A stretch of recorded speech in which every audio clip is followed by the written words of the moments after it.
vamos estudar a representação meio zero, e depois nós vamos ver que ela tem uma peculiaridade dela ser equivalente à sua própria conjugação complexa.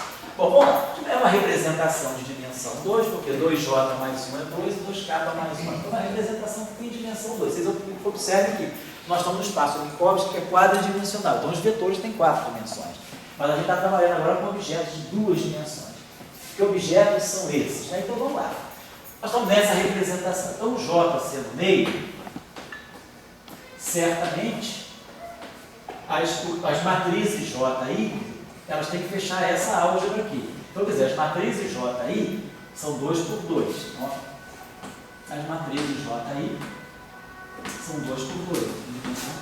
Então, eu tenho que os Ji's satisfazem essa relação aqui.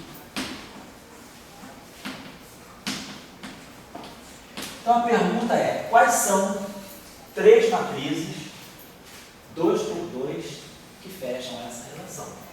Então, a solução são as matrizes de Pauli. Então, sobre 2. Então, sigma i sobre 2 com sigma j sobre 2, eles fecham exatamente essa álgebra aqui. Então, já tem. E no setor do setor kappa é igual a zero. Então, se kappa é igual a zero, os geradores são trivialmente representados. Na representação escalar, na transformação de Lorentz é 1. Lambda é igual a 1. Se lambda é igual a 1, os geradores são todos nulos. Então, nessa representação, as matrizes J, então, as matrizes Ji são as matrizes de Pauli sobre 2, os kappas são zero. Então, se a gente se lembra bem, né, a gente viu que, acho que era isso aqui, N, né? O J, confira aí para mim, por gentileza, José. Ji é menos I sobre 2, não é isso? E sim. Esses dois sinais I aí, certo, são errados.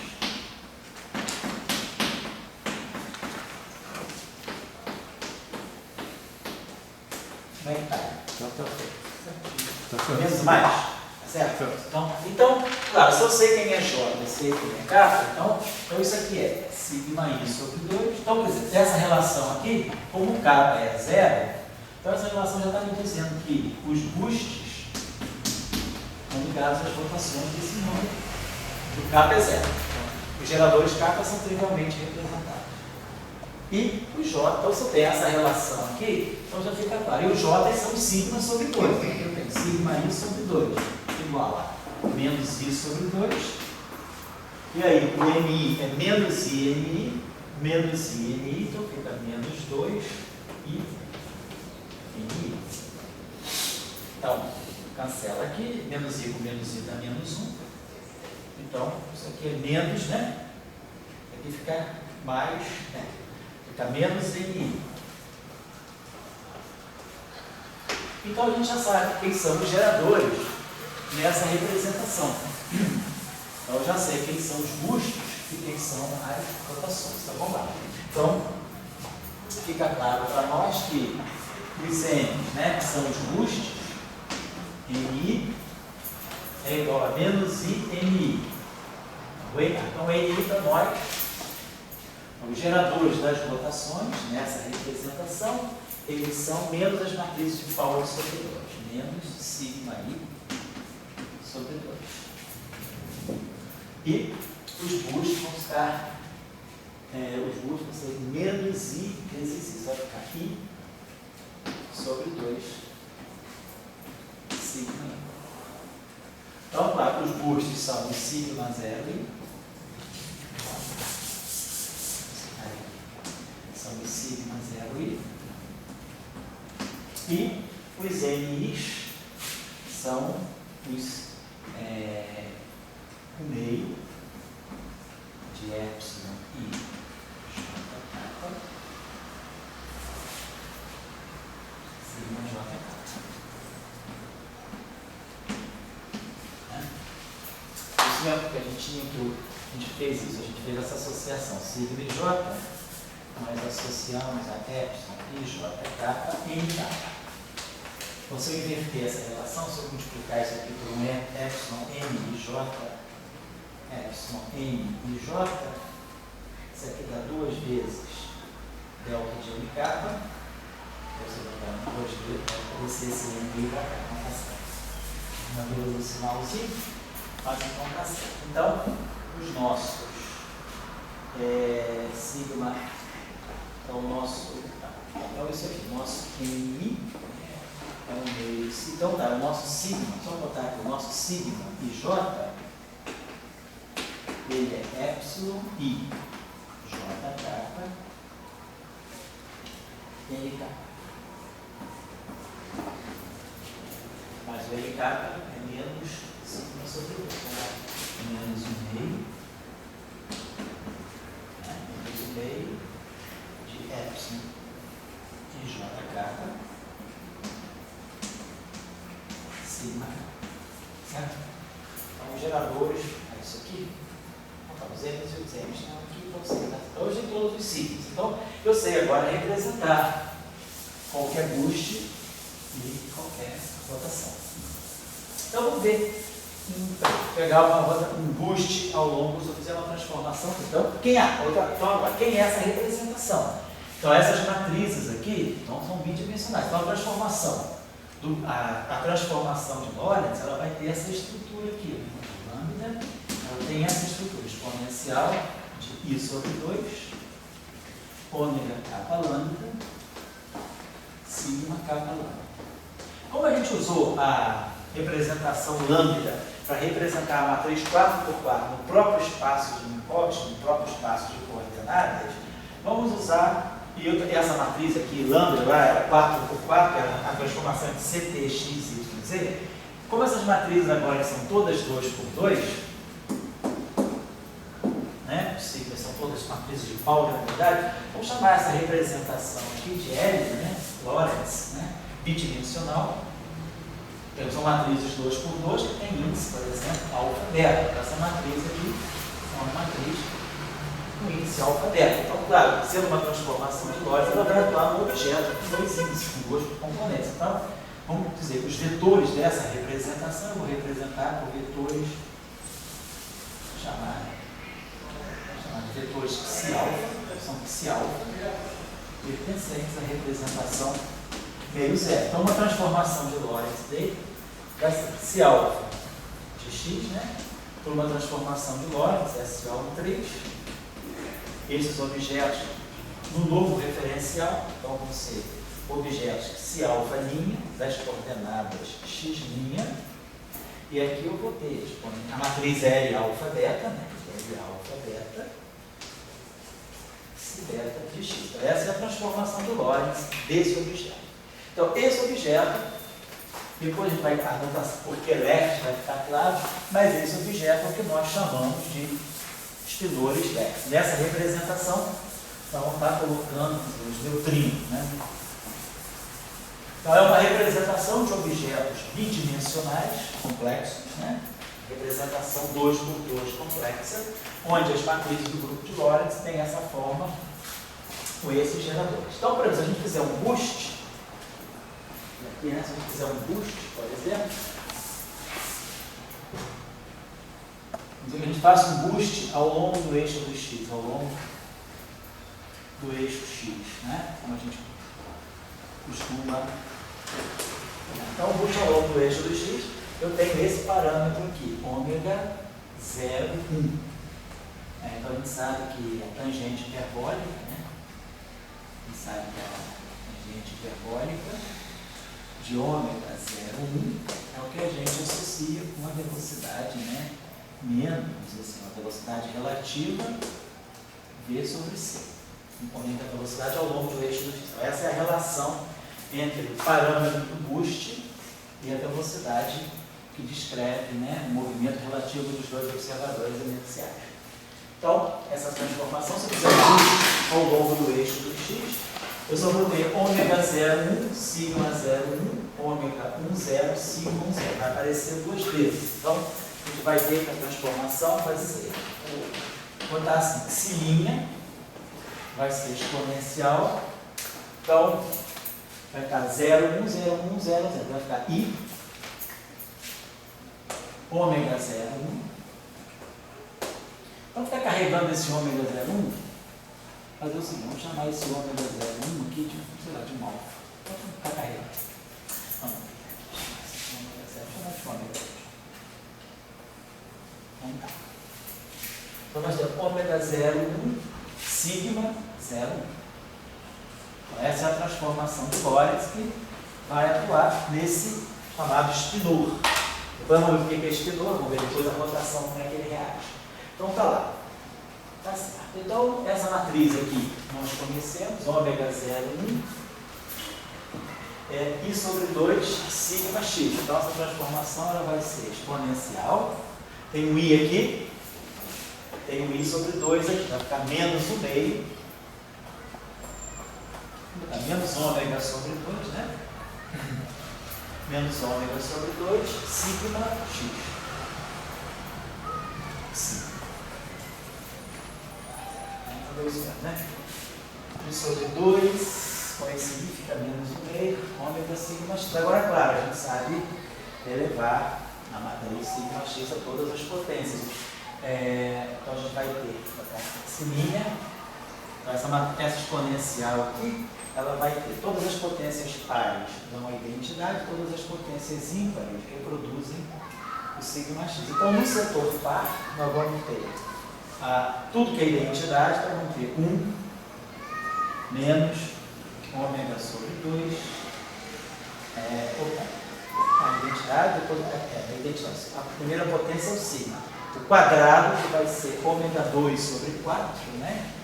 Então, nós vamos ter aqui mais. Aí tem um meio da expansão em série, um meio de ômega sobre 2 ao quadrado. Identidade. Depois, quarta potência, né? Mais 1 sobre 4, ômega sobre 2, a quarta potência. E assim vai. Tudo isso aqui na identidade, nesse primeiro pedaço aqui na identidade. Claro, isso aqui a gente já está vendo. Isso aqui é a série do cosseno hiperbólico, é uma série que não é alternada, derivada do cosseno e seno, do seno e cosseno, então isso aqui é uma série que está me dando o cosseno hiperbólico de ômega sobre 2. Então, a gente vai ter aqui o cosseno hiperbólico de ômega sobre 2, vezes a matriz identidade. E no setor ímpar, né, nós vamos ter o primeiro termo é menos ômega sobre 2, o segundo termo é 1 sobre 3 fatorial menos ômega sobre 2 a terceira, então vai dar a série de seno hiperbólico, vai ficar menos, vai dar com sinal negativo. A série do seno hiperbólico de ômega sobre 2 vezes a matriz sigma x, né? Atuando no psi. Eu posso escrever para não esquecer. Bom, a gente já pegou os bustos, né? Sigma 0, deixa eu botar aqui. Sigma 0 é igual ao MI, que é I sobre 2, sigma F. E o sigma J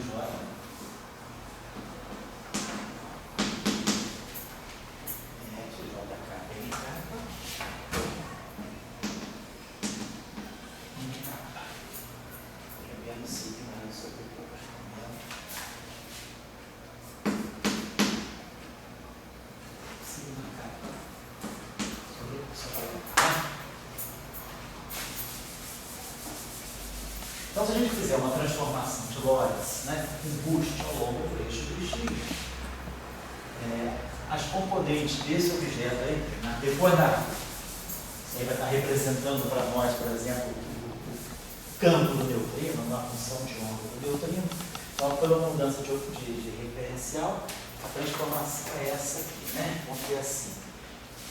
Silinha 1 vai ser cosseno hiperbólico de ômega sobre 2 vezes π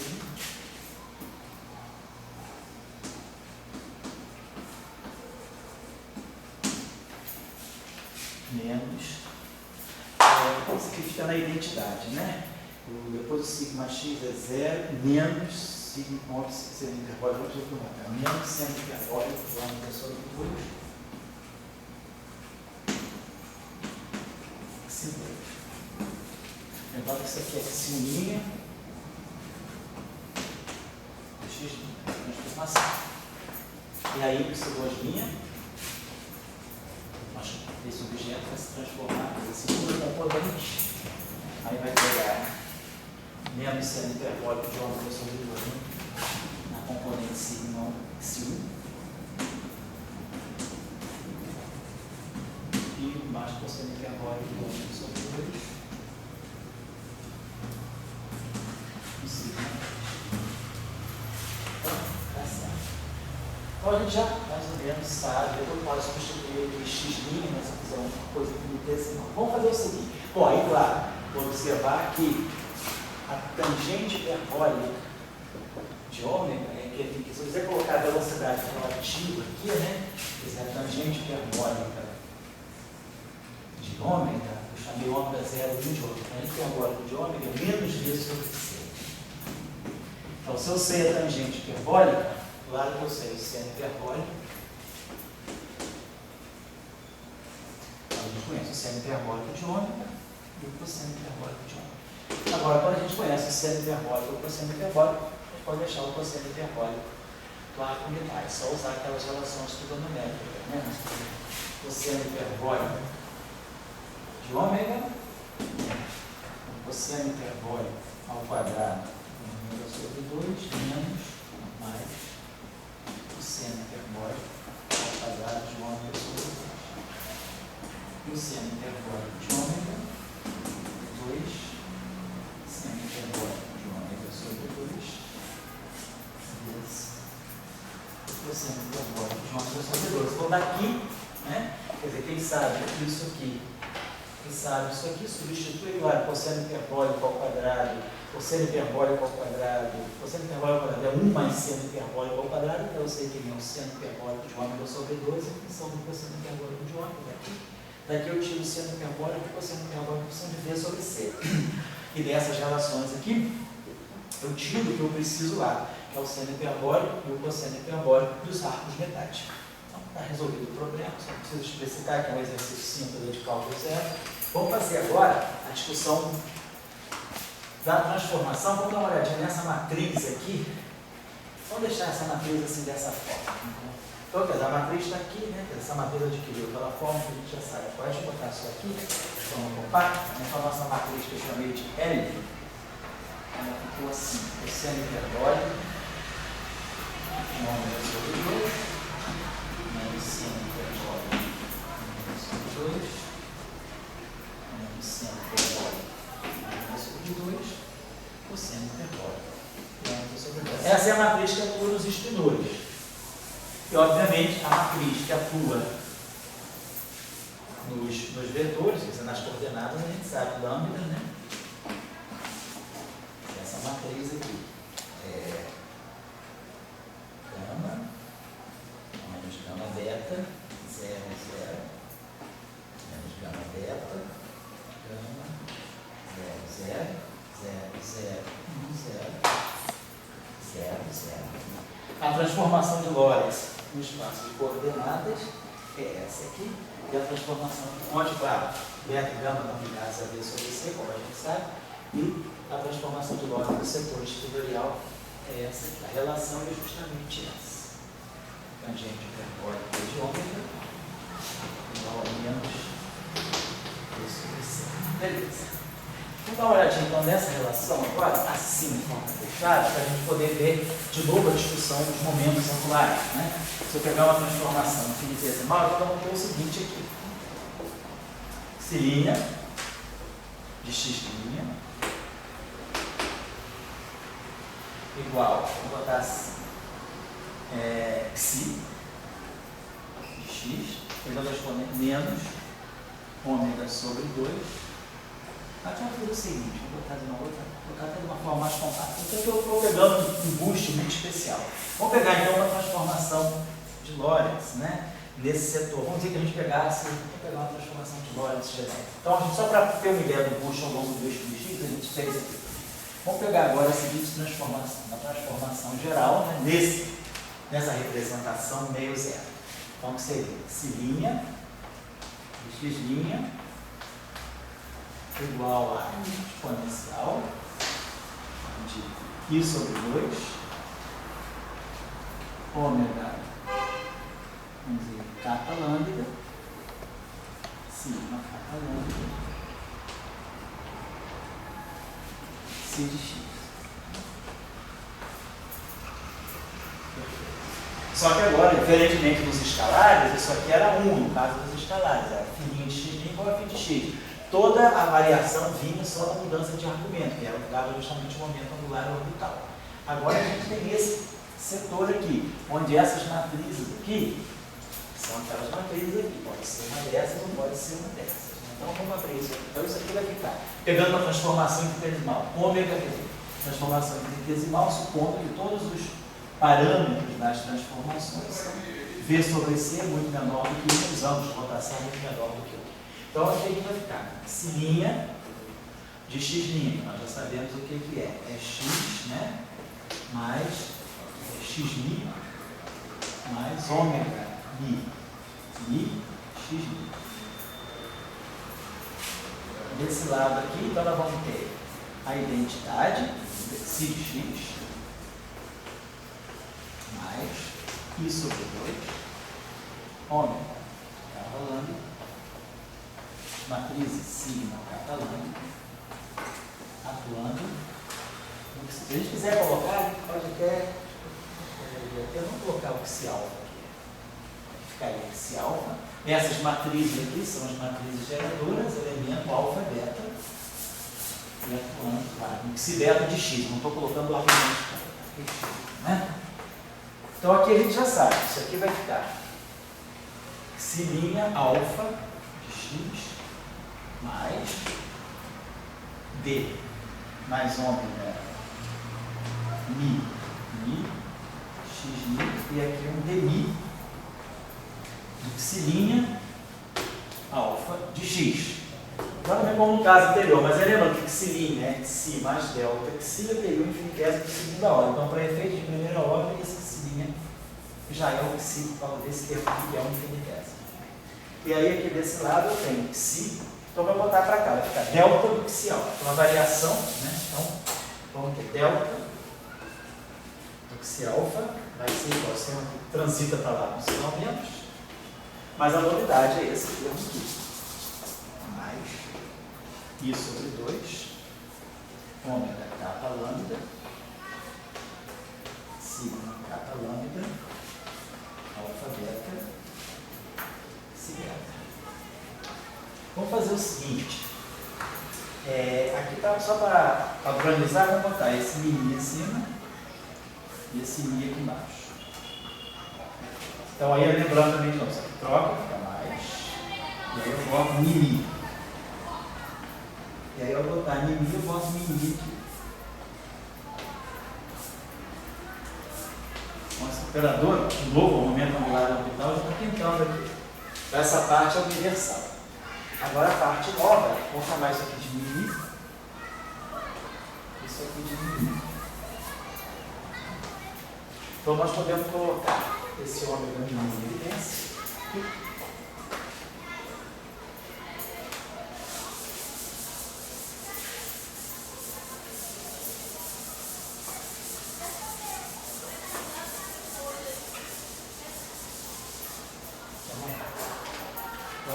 Delta, esse alfa. Aí aquela leva boa, vou botar aqui, antes de você letrizar, aqui vai ficar o fator meio, vamos botar aqui um meio do ômega mi, e aí vai ficar a primeira parte, que vai ficar x de dmi menos x de dmi.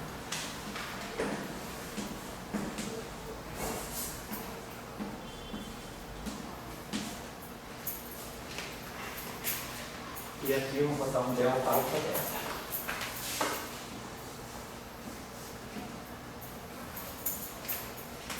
Vamos ver depois de fatorar o psi beta.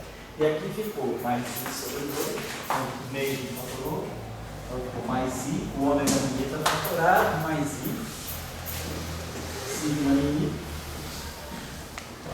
alfa beta, tudo isso atuando Então a gente está vendo que se, então a gente pode tirar esse I daqui. Posso botar esse I aqui. E aí vou botar um menos I aqui. Então botando menos I aqui fica xi menos xi PI. Mas aqui esse I de I vamos chamar de PI, que é o gerador das translações. Então, claro, isso aqui é a parte de momento angular orbital, isso aqui é o nosso antigo L e I. E aqui, sim, mesmo que eu não tenha momento angular orbital, essa parte aqui é a parte intrínseca. Então, essa parte aqui é a parte que está me dando o espinho. Então, o que a gente está vendo é que os geradores do grupo de Lorentz estão fazendo exatamente o papel do espinho. Então, aqueles geradores que vêm aqui, fazem o papel, né, das matrizes que dão o espinho. Então, isso aqui seria uma rotação, uma transformação de Lorentz. Se a gente pegar exatamente uma rotação, pegar um parâmetro que represente uma rotação, isso aqui é IJ, não estou falando de um busto, eu pego um parâmetro da ômega 1, 2, isso aqui é IJ, isso aqui é IJ, e isso aqui é a matriz de sigma IJ. É justamente o setor de rotação. Claro, se eu pegar um ômega 0i, eu estou falando de um boost. Se eu pegar um ômega IJ, eu estou falando de uma rotação. Então, isso aqui dá para nós uma ideia de que esse, né, quando a rotação de Lorentz é não trivial, a matriz que está fazendo a transformação de Lorentz naquele espaço é desse gerador aqui que vai aparecer o espinho. É justamente a parte que é momento angular orbital, é a parte que vem da variação, né, da mudança de posição, da translação nas coordenadas. E a parte que é intrínseca, que é o espinho, é a matriz que está saindo aqui, são os próprios geradores do grupo de Lorentz. Vamos chamar a atenção. Isso agora é outro resultado que é importante em conexão com essa representação, é que, aqui,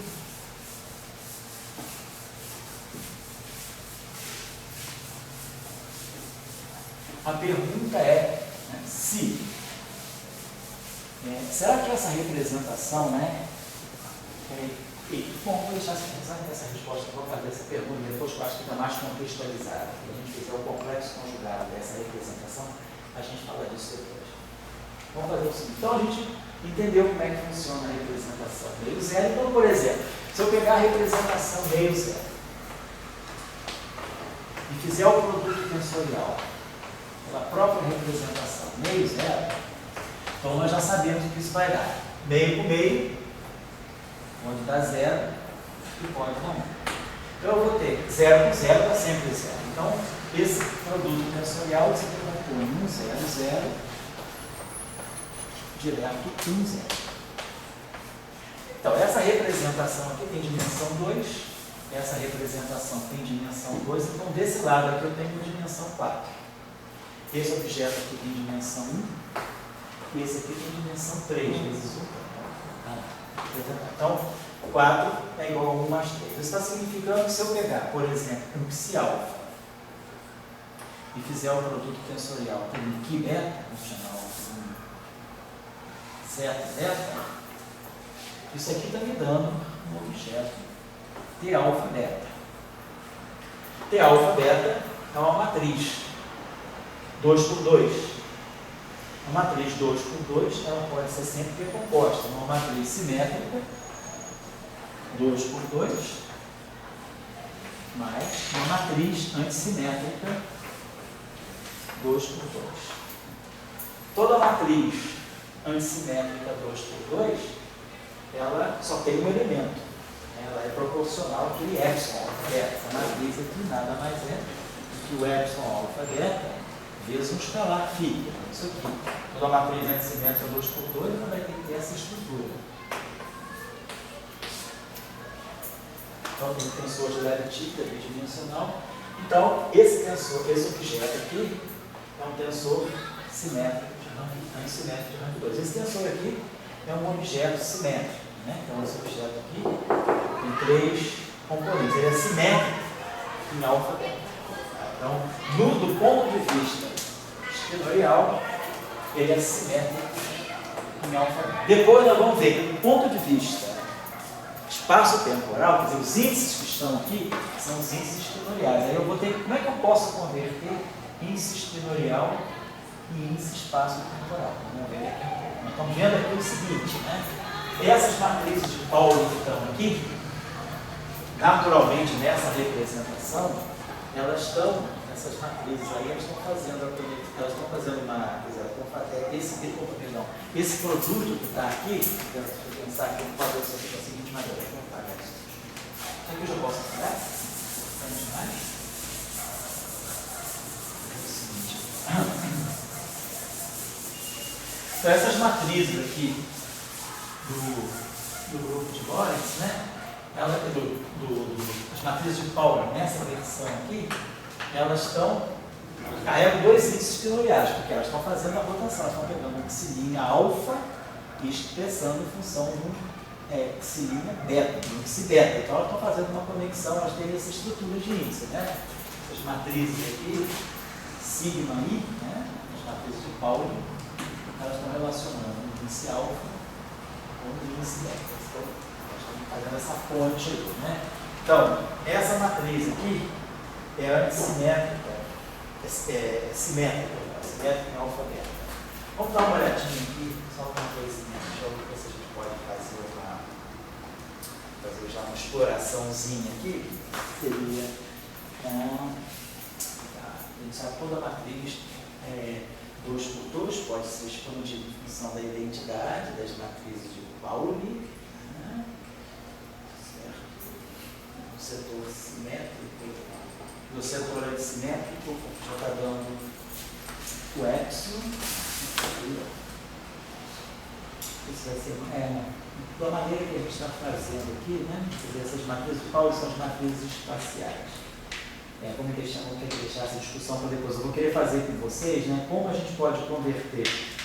Vocês observam o seguinte: esse objeto aqui é um objeto que tem três componentes. Ele é simétrico 2x2. Então, uma matriz simétrica 2x2, ela tem, na verdade, três elementos independentes. Ela tem dimensão 3.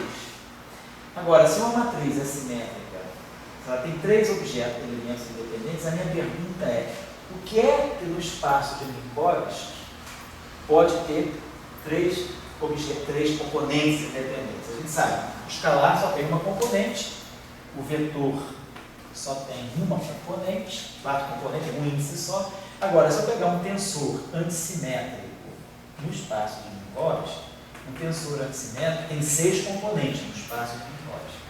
Essas 6 componentes eu posso definir aquilo que lembra que a gente definiu aqui no curso, dualidade e autodualidade. E aí a gente viu que um tensor autodual no espaço de Minkowski ele tem 3 componentes, um tensor anti-autodual tem 3 componentes. Então, a única coisa que no espaço de Minkowski está pintando que possa ser equivalente a essa matriz simétrica no espaço espinorial é um tensor antissimétrico de rank 2 no espaço-tempo, mas que seja sujeito à condição de autodualidade. Lembra que a condição de autodualidade no espaço de Minkowski é T-til mini igual a IT mini. Então, não lembra que a gente, devido à anti-involução do S, no espaço de Minkowski eu não posso impor que a autodualidade seja o tensor, o seu dual ser igual a ele mesmo. Eu tenho que definir a autodualidade a partir de mim. Então, esse objeto aqui no espaço de Minkowski, a gente está algumas aulas atrás, a gente mostrou que esse objeto, se eu imponho essa condição de autodualidade para um tensor de rank 2 antissimétrico, automaticamente esse tensor tem 3 componentes independentes. Então, esse objeto tem 3 graus de liberdade. Esse objeto também tem 3. Então, o que a gente deve estar fazendo na ponte é que aquilo que é, quer dizer, esse objeto aqui, que seria a composição, uma matriz simétrica, vamos colocar assim, uma matriz simétrica, 2x2, no espaço espinorial meio zero, ela deve ser equivalente a um tensor antissimétrico,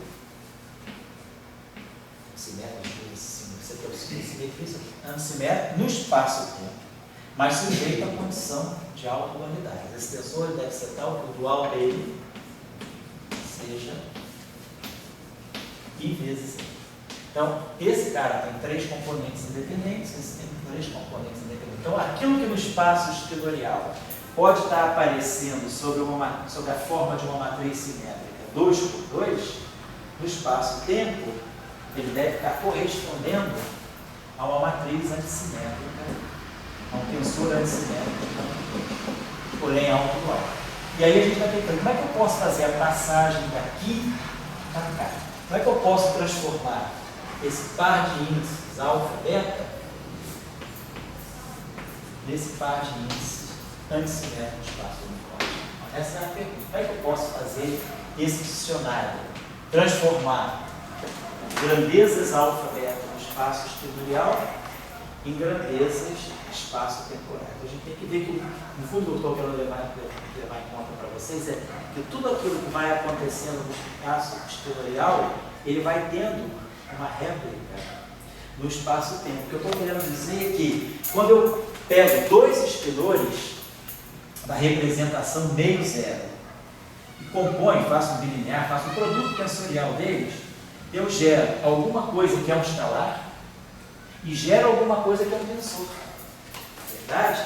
Eu tenho um tensor embutido. Então, eu estou querendo mostrar para vocês que a gente consegue reproduzir todas as entidades do espaço-tempo a partir daquilo que vive no espaço estilorial.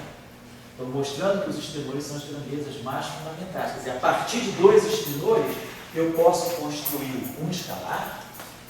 Quer dizer, a partir de 2 estilores na representação meio zero, eu posso construir um escalar, eu posso construir esse objeto que no espaço estilorial é simétrico, mas aquilo que no espaço estilorial é uma matriz simétrica 2 por 2, no espaço-tempo é um tensor de rank 2 antissimétrico e sujeito à condição de alta propriedade. Então, depois a gente vai ver que eu posso fazer outras contas, eu posso ver o que é um vetor, como é que eu posso relacionar um vetor do espaço de Minkowski com estilores, né, com alguns tipos de estilor no estilorial. Ou seja, o que eu queria mostrar para vocês é que, se a gente conhece o setor estilorial, a gente vai conhecer todo o espaço-tempo. E aí, vamos dizer, o espaço-tempo é um espaço físico, o espaço das coordenadas. Se o espaço-tempo desaparecer, tudo bem. O espaço estilorial, ele não está aqui. Se eu destruir o espaço-tempo, eu não destruo o espaço estilorial. É um espaço abstrato, associado. Então, eu posso recompor o meu espaço-tempo a partir do meu próprio espaço estilorial. Eu posso combinar 2 estilores, depois podemos combinar 2 estilores para formar um vetor. E aí eu reconstituo as coordenadas do espaço-tempo. Então, eu queria chamar a atenção para o fato de que realmente os estilores são as grandezas mais fundamentais que a gente tem. Não é à toa que a matéria fundamental do universo é fermiônica. São os estilores, são os quarks, são os leptons carregados e são os neutrinos, a partir dos quarks. Os leptons carregados e os neutrinos, nós compreendemos toda a matéria invisível. Né? E esses objetos não à toa são férmions, não à toa são representados por estilores, porque o estilor é mais fundamental do que o espaço-tempo. Né? Meu espaço-tempo é quadridimensional. Esse primeiro setor, o espaço estilorial, é bidimensional. Vamos construir um outro agora. Então, a partir de 2 estilores, eu já começo a reconstruir estruturas do espaço-tempo, escalares e tensores de rank 2. Depois nós vamos ver onde é que estão os vetores, como é que os vetores se situam frente aos estilores. Então, estou já fazendo levantando a motivação, depois nós vamos ver exatamente como é que eu faço, quem é que faz esse mapeamento, que matriz eu vou colocar aqui e me consegue transformar esse setor simétrico nesse setor antissimétrico. É claro, a questão que está envolvida é essa. Então, vamos passar agora. Bom, essa é essa representação meio zero. Então, do ponto de vista do modelo padrão, o que nós colocamos nessa representação aqui vão ser os férmions, né, chamamos leptons, left-handed, leptons carregados, elétron, muon e tal. Os neutrinos correspondentes a esses leptons, vou colocar aqui os neutrinos associados a esses leptons, também na versão left, e os quarks, né, na versão left. Os quarks de qualquer sabor. U, né, qualquer tipo de quark, U, D, CS, D. Então, os quarks, todos os férmions left, eles estão nessa representação. Então, do ponto de vista do modelo padrão, essa representação é bem importante, a representação Agora vamos pegar a representação 0,5. Vamos estudar a representação 0,5, que é muito parecida com essa. É só trocar o J com o K, né? Ah, desculpa, falta uma coisinha que eu... Vamos pegar uma rotação para ver por que isso aqui realmente é espirou. Vamos pegar uma rotação. Nós pegamos o boost, fizemos uma transformação de boost em cima desse espinô. Vamos fazer uma transformação de rotação. Então, eu vou pegar, por exemplo, né, uma rotação, vamos pegar um objeto, vamos pegar, por exemplo, uma rotação do plano XY, ômega 2. Então, vamos pegar essa rotação aqui. Vamos dizer que esse ômega 2 seja um ângulo θ. Então, o que eu estou fazendo? Estou fazendo uma rotação no plano XY de um ângulo θ. Essa é nosso dicionário. Então, a transformação é essa aqui. C'de x' vai ser exponencial, né? Vai ficar π sobre 2, ômega k lambda, sigma k lambda, de 7. Só que agora eu estou falando de uma rotação. Então, ômega 2, todos os outros ômegas são zero. Então vai aparecer ômega 2, sigma 2, ômega 2, 1, sigma 2, 1. Então vai ficar 2 vezes, vai cancelar. Ômega 1, 2 é o θ. E aqui vai aparecer o sigma 2,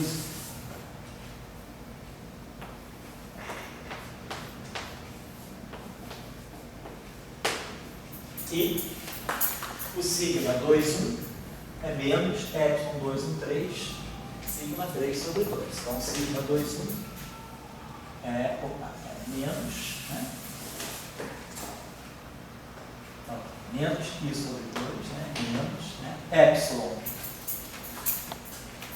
1, 2, 3, sigma 3. Então, menos epsilon 1, 2, 3 é a própria identidade, então vai aparecer a matriz sigma z. Né? Então, isso aqui é a nossa transformação. Bom, sabe elevar essa matriz aqui, sigma z é diagonal, é 1 menos 1. Então, elevar as potências dela, né? Como essa matriz já é diagonal, o quadrado dela vai ficar sempre aqui. Então, essa matriz aqui, uma rotação em torno do eixo dos 6, vai ter essa característica aqui. Vai ficar exponencial de menos. Então, vai ficar exponencial de menos π sobre 2θ, 0, é exponencial de π sobre 2θ, atuando assim. Então, fica claro, se eu fizer uma transformação θ, uma rotação θ igual a 2π, né? Claro, se fizer uma transformação de θ igual a 2π, a matriz que atua nos vetores, né? São aquelas matrizes, né, que a gente tem lá, os sigmas grandes, né, se eu fizer uma rotação de 2π, no setor vetorial nós teríamos que x'mi é igual a x'mi, mais o psi' é igual a menos psi. Isso quando θ foi igual a 2π. Aí vai ficar o cosseno, né, de θ que vai ficar, quando você for 2π, fica elevado a menos π, é menos 1, menos 1. Então, esse objeto, como a matriz que faz a rotação dele é a matriz de Pauli sobre 2, essa matriz aqui, basicamente, né, no setor vetorial, quer dizer, no setor espinorial, ele vai em menos ele. Se a gente fizer o mesmo cálculo no setor vetorial, as matrizes que aparecem lá no setor vetorial, são as matrizes do grupo de Lorentz no setor. Aqui, a matriz que aparece aqui é a matriz SO3, né? Aparece aqui a matriz SO3 no 3x3, no setor vetorial. Então, essa matriz aqui, quando eu faço uma rotação de 2π, o vetor vai menos ele. O vetor vai nele mesmo. Mas o espinor, ele pega o sigma sobre 3. Então, por isso que ele diz, esse objeto aqui não é um vetor bidimensional. É realmente um novo tipo de objeto que, por uma rotação de 2π, é refletido. Então, por isso que a gente chama essa representação. Então, é a representação dos espinores Black.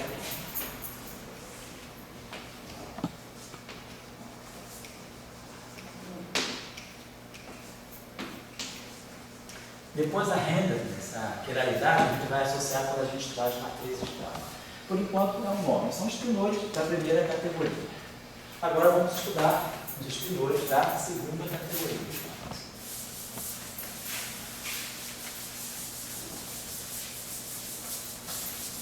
Esse cálculo aqui não precisa nem a gente nem trabalhar, porque basicamente é a mesma coisa. Deixa eu botar aqui, só uma representação. 0,5 também é uma representação que tem dimensão 2, né? Vamos chamar aqui, que a gente vamos chamar de vetores que. Então a gente vai ter, como é uma outra representação de dimensão meio, não é a mesma, os geradores vão ser distintos, a gente não vai usar o mesmo índice alfa beta. Alfa beta, a gente está designando alfa beta de 1 a 2, né, para essas componentes aqui. Se alfa, né? Alfa vai dando de 1 a 2. São as duas componentes espinoriais dessa representação. Nessa representação aqui, a gente tradicionalmente usa índice, um pontinho em cima. Claro, alfa ponto é 1 e 2 também. Mas é só quando tiver o pontinho em cima, que é para indicar que eu estou falando de um espinor que está nessa representação. Nessa representação, o J, né? A gente tinha lá. O J, que é o 0, ele é menos I sobre 2, N menos IN. Agora, nessa representação, os capas é que vão ser as matrizes de Pauli sobre 2. E os capas são menos I sobre 2, N mais IN. Então, nessa representação, agora o N é igual ao IN. E aí aqui eu vou ter 2IN sobre 2, e o menos I dá 1. Então, os N's, né, são os signos sobre 2. Certo?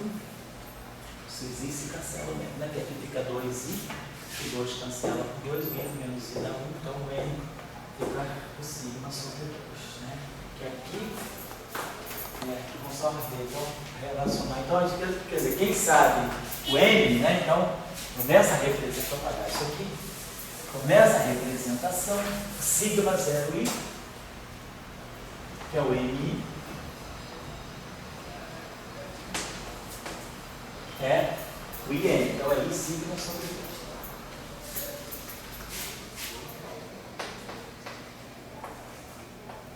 E na representação, aí o sigma e J são epsilon e JK, né? NK. Mas o NK é o sigma sobre 2. É o sigma K sobre 2. É isso mesmo, né? Bom, então o que mais que a gente tem aqui chamar? Bom, então a gente está observando que aqui está, né? A diferença está aqui, os rushes, ó. Desculpa, a diferença está aqui. Esse objeto aqui. Então, essas duas representações são diferentes por causa dessas matrizes aqui. Os bustes não estão distinguindo, mas as rotações, né, estão distinguindo aqui. Então, a gente vê que as duas representações não são a mesma. Por isso que nós estamos usando esse índice especial. Quer dizer que esse objeto aqui se transforma desse modo sobre transformações básicas. Vocês podem fazer tudo, pegar um busto ao longo do eixo do X, do ponto de vista do busto, essa mesma coisa. Do ponto de vista da rotação, eu vou ter essa diferença, mas se eu fizer uma rotação de θ igual a 2π, vai acontecer a mesma coisa. Então, de fato, é uma representação espinorial. E a mesma coisa vai acontecer aqui, se eu multiplicar um espinor que é alfa ponto por um espinor, vamos dizer, lambda beta ponto, eu vou poder formar uma matriz simétrica S alfa ponto beta ponto mais uma matriz antissimétrica alfa ponto beta ponto. Essa matriz aqui é equivalente a um escalar e essa matriz aqui é uma matriz simétrica 2 por 2 no setor espinorial. Tem 3 elementos independentes. O que tem 3 elementos independentes? Uma matriz antissimétrica de rank 2.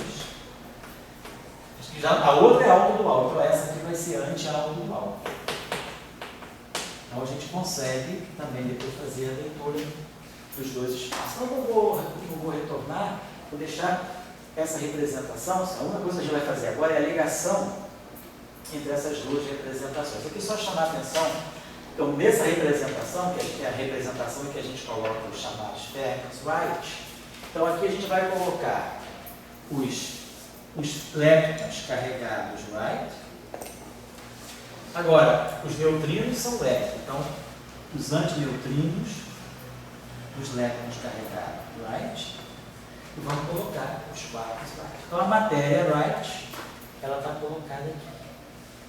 Então aqui são os primeiros right. No modelo padrão, quem está na representação então 0,5 é todo o setor right, incluindo os antineutrinos. Os neutrinos são, como nós falando de neutrino, né? De massa zero, então o neutrino é sempre left e o antineutrino é right. No modelo, quer dizer, dentro do modelo padrão, nós não temos antineutrinos left, só temos neutrinos left. Claro, se a gente agora incorpora massa para os neutrinos, eu saio do modelo padrão, aí a gente vai poder falar, né, dessas transições de família e tal, e aí a gente pode falar, pode até falar de um neutrino left, do neutrino right também. Mas aí é uma questão de neutrinos massivos. No modelo padrão, os neutrinos têm massa zero, então os neutrinos são genuínos fermions quirais. Os neutrinos vão ser sempre left e os antineutrinos sempre right. Pois não. Esse sinal trocado da rotação ali é o que implica na diferença entre. É o que implica em rotular. Exatamente. Porque do ponto de vista do custo você não distingue, né? Do ponto de vista da rotação aí está distinguindo. Isso? Eu acho que era isso mesmo, porque a gente tinha, era M menos N, né? Então, eu acho que era. O sinal da rotação, o ângulo da rotação seria esse. Acho que aí isso estava distinguido.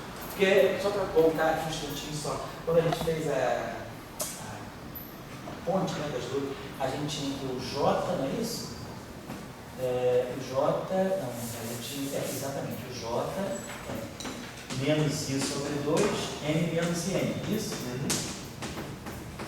E o K é isso, é menos I sobre 2 também, N mais N, né? Isso, então, nesse caso agora, quem é zero é o K. Não, quem é zero é o J. Então N é igual a N. E o K é o sigma sobre 2. O K é sigma sobre 2, aqui eu tenho menos I sobre 2, e o N é igual a N, então vai ficar 2 e N. O 2 está certo, o I com menos I dá. Então o N dá igual a sigma sobre 2. Então o sigma em J epsilon e j né? É isso mesmo? N kappa. Então é isso, esses N's agora deram positivos, então ele está distinguindo isso aí. Então isso que distingue as duas representações. Senão, do ponto de vista dos bustos, está dando a mesma matriz. Então vamos ver agora a seguinte coisa. Então, deixa eu apagar isso aqui. Então, deixa eu apagar isso aqui. Isso seria bom talvez manter isso. Manter o sigma de uma representação. Deixa eu apagar isso aqui. Só para botar tudo junto aí. Deixa eu apagar isso aqui também, aí eu boto tudo junto. Então, nessa representação, esses são os geradores do grupo de Lorentz. E nessa representação, na representação 0,5, então, os geradores vão ser esses aqui. Os sigma 0,5 ficam iguais.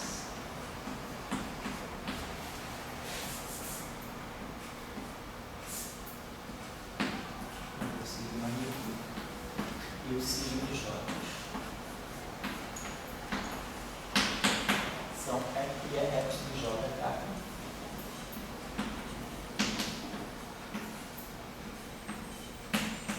Tá bom. Então, só isso sobre os objetos. Agora, do ponto de vista do grupo SO4, né, não estou falando que nós não fizemos aqui, está lá no outro curso, se a gente olhar o grupo SO4, a gente consegue mostrar o seguinte, que a representação meio zero estar é equivalente à própria representação meio zero, ou seja, ela é uma representação real.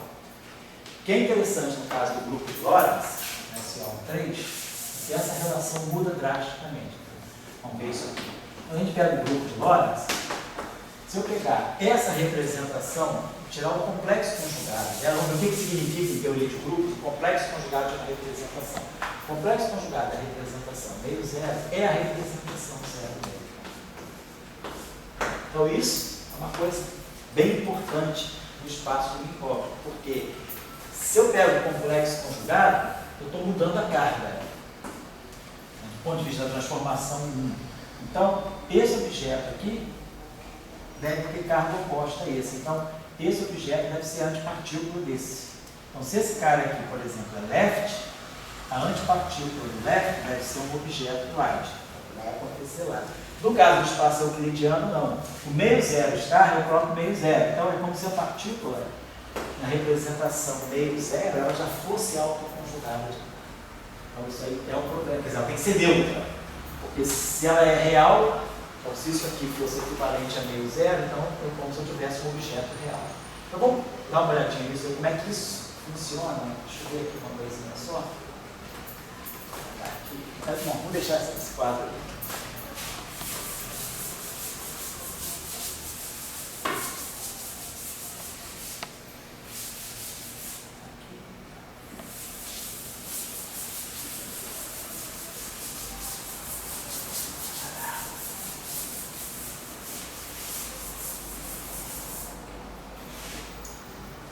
Então vamos fazer o seguinte, o que significa o complexo conjugado de uma representação? Então vamos pensar o seguinte, quando a gente fala de uma transformação de um objeto, suponhamos que eu tenha um certo vetor, V, e que ele sofre uma transformação.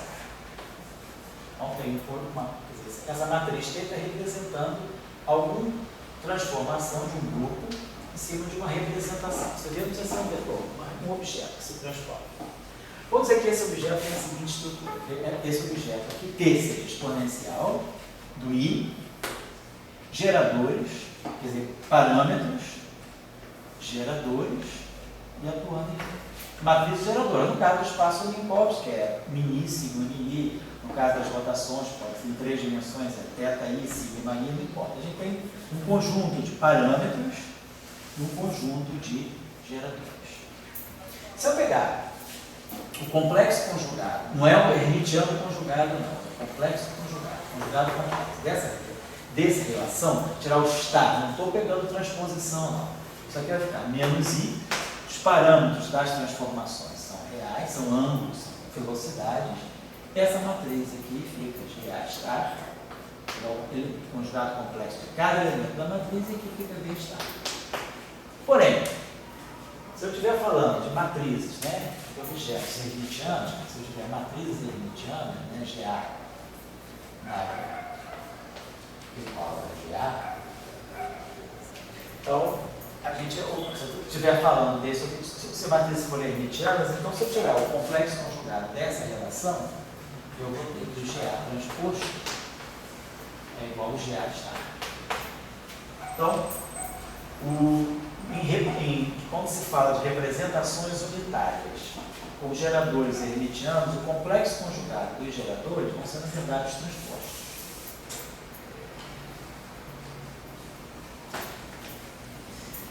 Então, se existir, o que significa uma representação? Quer dizer, o que significa o complexo conjugado de uma representação? Significa que, no fundo, eu posso tirar esse menos aqui e colocar aqui. Então, se eu olhar a representação usual, a representação original, e o conjugado complexo daquela representação, o que muda de uma para outra são os geradores. Os geradores que numa representação são os Gs, né? Tem GA, GB. Vamos botar aqui as constantes de estrutura F, A, B, C e GC. Nessa representação, são esses objetos. Se eu tirar o transposto dessa relação, GA-GB transposto vai ficar GB transposto, GA transposto, menos GB-GA, GA transposto, GB transposto. Tirar o transposto dessa relação vai ficar IFABC, GC transposto. Eu estou fazendo tirar o transposto dessa relação. Mas agora, isso aqui é a mesma coisa que menos GA transposto, GB transposto. igual a I, ABC, GC. Então, tira esse menos daqui, eu boto esse menos aqui.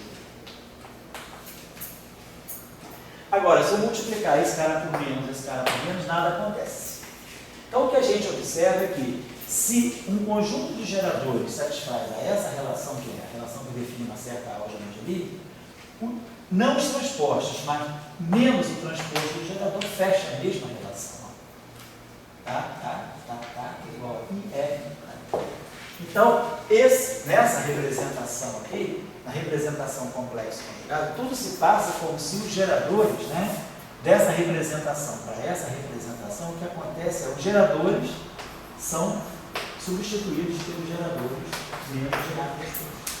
Então, esse é o conceito de uma representação complexo conjugado. O complexo conjugado de uma representação, quer dizer, no caso de representações unitárias, com matrizes hermitianas como geradores, passar de uma representação para outra significa mudar esses geradores. Agora, deixa eu falar isso. Se uma representação for equivalente à sua complexo conjugado, o que a gente está dizendo, deixa eu apagar isso aqui de novo, apagar isso aqui. Vamos tirar o conjugado complexo dessa relação. Conjugado complexo aqui, exponencial de I, ômega A, V estar. Se uma representação é equivalente ao seu conjugado complexo, isso significa que, vamos dizer que eu multiplico essa relação aqui, vamos dizer que existe uma, eu vou pegando essa relação aqui, multiplico por uma certa matriz, sei lá, S, aqui desse lado. Multiplica aqui por S. Multiplica aqui por S menos 1 e multiplica aqui por S. Só fiz isso, botei uma matriz aqui. Se acontecer, como isso aqui é essa exponencial, tem essas matrizes aqui, a gente sabe que essa relação aqui, devido à álgebra matricial, devido à expansão da exponencial, essa relação aqui pode ser escrita assim, I, ômega A, S, GA estar, S menos 1. Então, se existir uma matriz S, não trivial, tal que cada gerador GA se relacione com o seu correspondente conjugado complexo por essa relação, se isso aqui acontecer, então esses GAs, SGA estar, S menos 1 é o próprio GA. Então, isso estaria me dizendo que V e SV estar se transformam da mesma maneira. A transformação do SV estar, isso aqui seria o SV estar, e essa é constante, ela não se transforma, porque se transforma num vetor. Então eu estaria mostrando que esse objeto, existe uma matriz S, que atuando no V estar, ela sofre a mesma rotação que o V original, os mesmos geradores.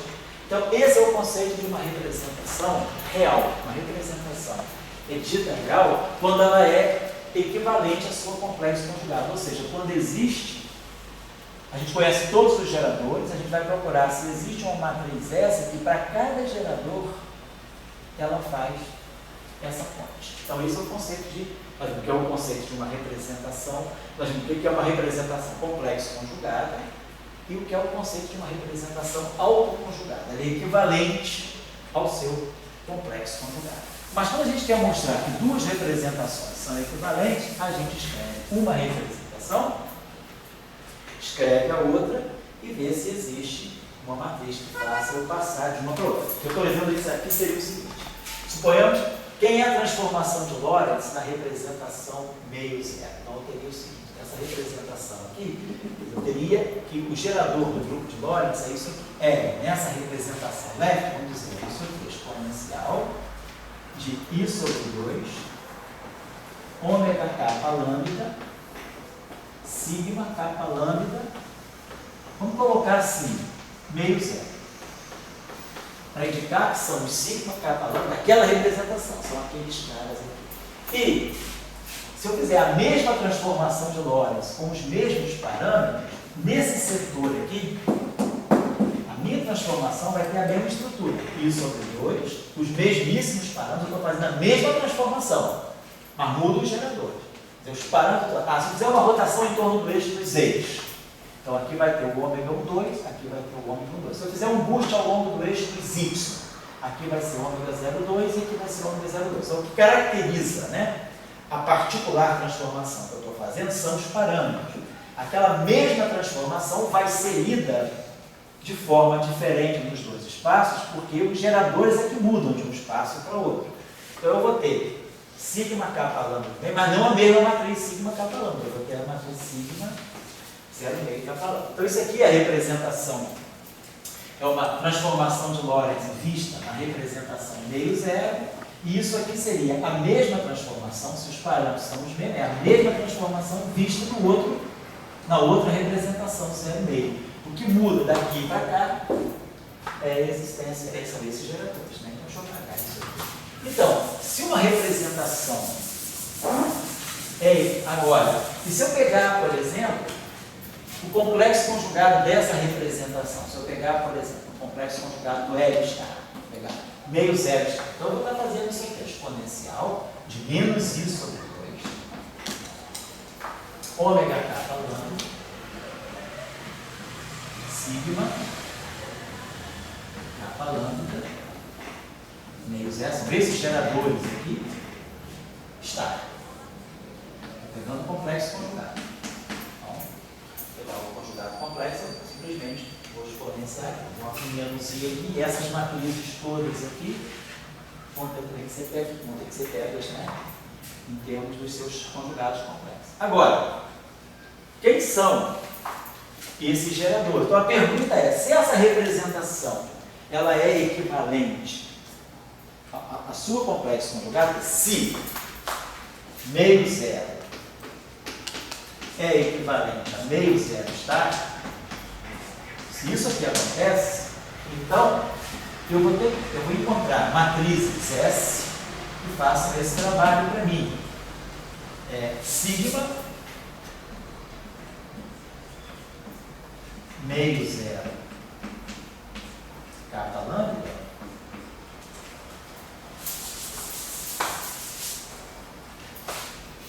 vai existir uma matriz S que me faça a ponte desses caras, por exemplo, sigma, para cada gerador kappa lambda,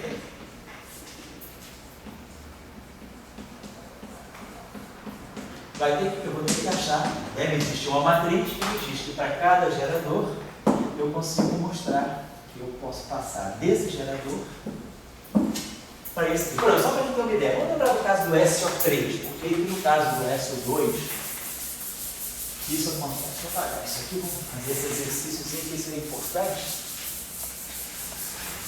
Só lembrando que na teoria de grupo mais básica, vamos pegar o caso do SO2, por exemplo, né? Então a gente tem um grupo SO2. No caso do grupo SO2, vamos pegar a representação fundamental, que é a representação J, representação não trivial, J igual a B. Então, a representação é uma transformação de SO2. Então, eu tenho que a transformação de SO2, então, a matriz M de SO2, ela tem essa estrutura aqui, exponencial de I θ, os três parâmetros, né? Posso botar aqui. Geralmente a gente representa assim, né? θ, N de chapéu, escalar sigma sobre 2, né? Ou, se quiser, a gente pode escrever, posso escrever isso também dessa forma. Três parâmetros, θ e os geradores sigma A sobre 2. Então, isso aqui é uma típica transformação de SO2. Essa matriz aqui são hermitianos, então essa matriz é unitária. Essas matrizes têm traço zero, então essa matriz tem determinante. Então, essa aqui é a estrutura geral de uma matriz SO2. Vamos tirar o conjugado complexo dessa matriz. Conjugado complexo. Exponencial, menos I. Os três parâmetros são reais. As matrizes de Pauli, elas têm elementos complexos. Agora, a pergunta é, será que eu consigo passar, esse meio vai ser, vai ter um meio aqui, não vai ser importante. Será que eu consigo, será que existe um S não trivial tal que sigma A seja igual a S, sigma A está, essa é a minha Se isso acontecer, se acontecer essa relação, isso está significando o seguinte: um objeto que se transforma nessa representação, né, é psi' igual a m psi. Se eu tiver o conjugado complexo disso, isso aqui vai ser psi' m star igual a m star psi star. Agora, se eu multiplico isso aqui por um S, boto um S aqui, S menos 1 aqui, S aqui. Então, se essa relação aqui, S, M star, S, me dá o próprio M, então está me dizendo que esse objeto, S psi, e essa aqui é psi, e essa psi star, se transforma da mesma maneira.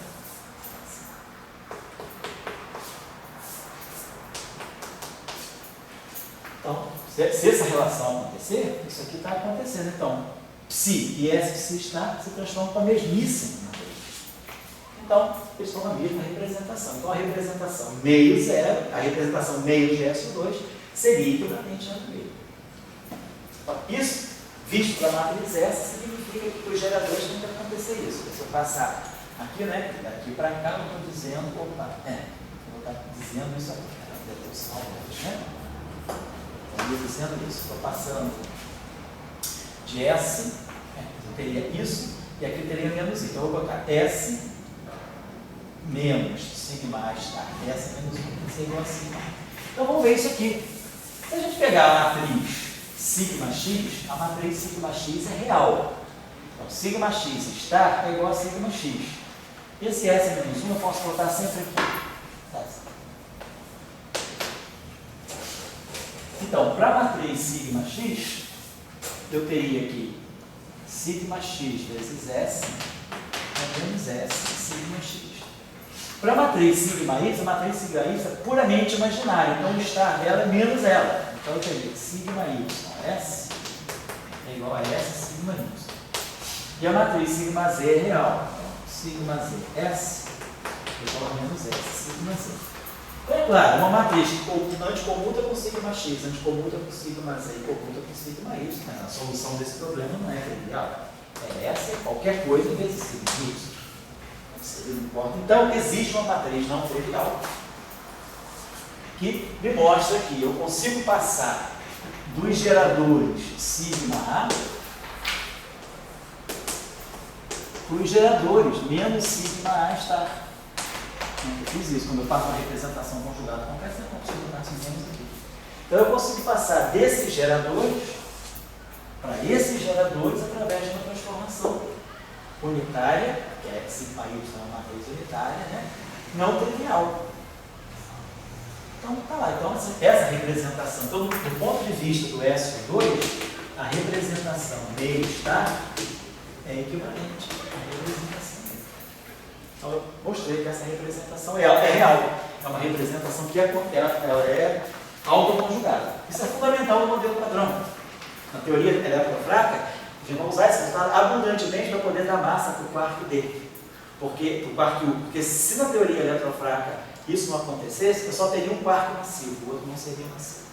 Então, esse conceito, né, de passar de uma representação para a sua complexo conjugada, quer dizer, mostrar que se psi está na representação meio de SO2, S psi star, onde S é o sigma y, esse objeto e esse objeto tem a mesma transformação SO2. É isso que eu estou dizendo. Se eu pegar a transformação SO2 do psi e pegar a transformação SO2 do sigma y psi star, eles vão se transformar exatamente com a mesma mensagem. É o conteúdo desse conceito. É claro para vocês? O conteúdo, então, quando uma representação é real, significa que isso acontece. Quando eu faço uma representação para outra, equivalência de duas representações. Naquele caso, eu estou mostrando que a representação meio é equivalente a meio star. Aqui eu estou perguntando a mesma coisa. Será que essa representação meio zero, do grupo de Lorentz, será que ela é equivalente à representação meio zero star? Então aqui eu acho que eu esqueci o sinal menos, né? Porque quando eu passo da